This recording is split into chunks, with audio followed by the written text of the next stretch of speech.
Okay, let's dive right into this explainer. If you've ever felt like workplace ethics are just, a boring list of corporate rules designed to ruin your Friday afternoon, well, we're going to completely flip that perspective today. We are looking at a framework that actually grounds professional behavior in deep, fundamental human values. But before we get into the nuts and bolts of the framework itself, I really want you to ask yourself a fundamental question. Why do smart, totally capable people sometimes act unethically? Well, the answer often boils down to a simple lack of harmony. It's that massive gap between what they know to be true and what they actually do when the pressure's on. It's the friction between knowing the right thing and executing the right thing. So, here's our roadmap for today. 1. Defining professional ethics. 2. The power of natural acceptance. 3. Ethical human conduct explained. 4. Value, policy, and character. And 5. Achieving professional harmony. All right, let's kick things off with Section 1, Defining Professional Ethics. Let's start right at the foundation. What do professional ethics actually mean in the real world? At its absolute core, it refers to the moral principles and standards that guide how you behave at work. Simply put, it's about doing what is right, fair, and responsible in your specific profession. Take a chartered accountant, for example. They have to maintain client confidentiality, avoid dishonesty at all costs, provide totally correct information, and basically act responsibly toward both their clients and society at large. And this brilliantly illustrates the whole concept of professional harmony. It's about maintaining a strict consistency between what we understand, what we value, what we decide, and what we literally do. Think about it. You absolutely cannot believe honesty is important in theory, but then go and manipulate financial information for personal benefit in practice. That kind of contradiction, that's the exact opposite of harmony. Moving right along to Section 2, the power of natural acceptance. Now that we've got the terms down, let's shift ethics away from boring compliance rules and look inward at our natural human desires. Think of natural acceptance as your own built-in internal compass. When you strip away all the external pressure, the fear, the corporate mandates, this compass provides absolute clarity on what is naturally right and desirable. It doesn't just help you navigate really tough decisions, it drastically reduces your internal confusion. And because of that, it effortlessly promotes ethical behavior, because you're finally acting in total alignment with your true self. So the crucial takeaway here is contrasting what we universally desire against what we naturally reject. As human beings, we naturally crave happiness, respect, trust, justice, peace, and cooperation, right? Conversely, we generally do not want dishonesty, hatred, conflict, exploitation, or disrespect. This isn't about arbitrary societal rules. It is literally about what you, on a fundamental level, naturally gravitate toward. Let's put this to the test right now. Ask yourself, do I naturally want others to respect me in the workplace? Well, yeah, of course you do. Which means, logically, we have to deeply understand the value of respecting others in our own professional lives. You simply cannot demand what you're unwilling to naturally provide. Which brings us nicely to Section 3, Ethical Human Conduct Explained. So how does all this internal, feel-good realization actually build into external behavior? Well, the source material calls this ethical human conduct.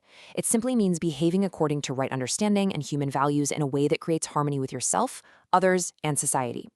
Think of it as the bridge between your inner world and your outer actions. It's taking those deep internal desires for trust and cooperation and actually expressing them through the right behavior.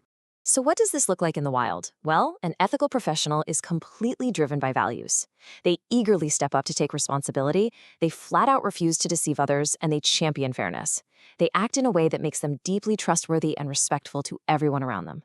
Ultimately, their day-to-day conduct actively contributes to harmony rather than stoking the fires of conflict. Let's ground this in a reality we see in business every single day. Imagine you discover a massive error in a financial report that you prepared. Ethical conduct means your natural acceptance of honesty dictates that you correct or report that error immediately. You don't hide it to save your own reputation or for some personal benefit. You own it. That is right understanding explicitly expressed through right behavior. All right, let's jump into Section 4, Value, Policy, and Character. This is where it gets really interesting, because we're unveiling the ultimate toolkit for implementing these ideas in literally any organization. It all starts with the Sanskrit term mulya, or value.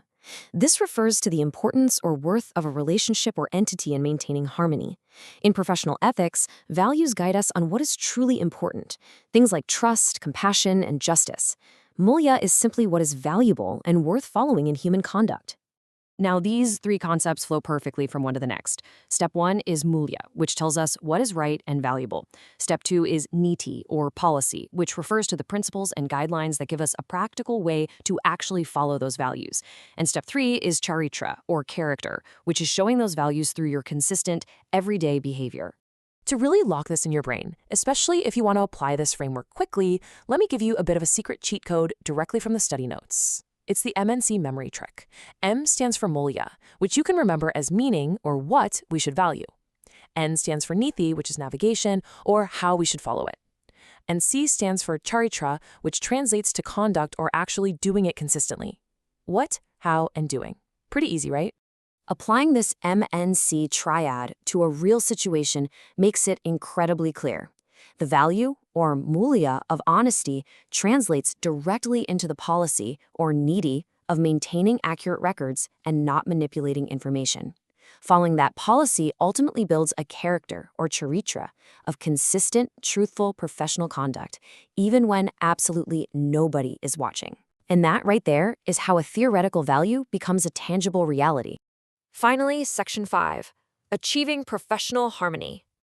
As we wrap up this explainer, let's tie the whole shebang together into one master equation for the workplace. Truly understanding your natural acceptance, establishing strong human values, and acting ethically through that MNC triad is the exact formula you need to achieve true harmony in your professional life. Right understanding plus right values plus ethical conduct equals harmony. When your theoretical beliefs actually match your practical actions, all that workplace friction just disappears.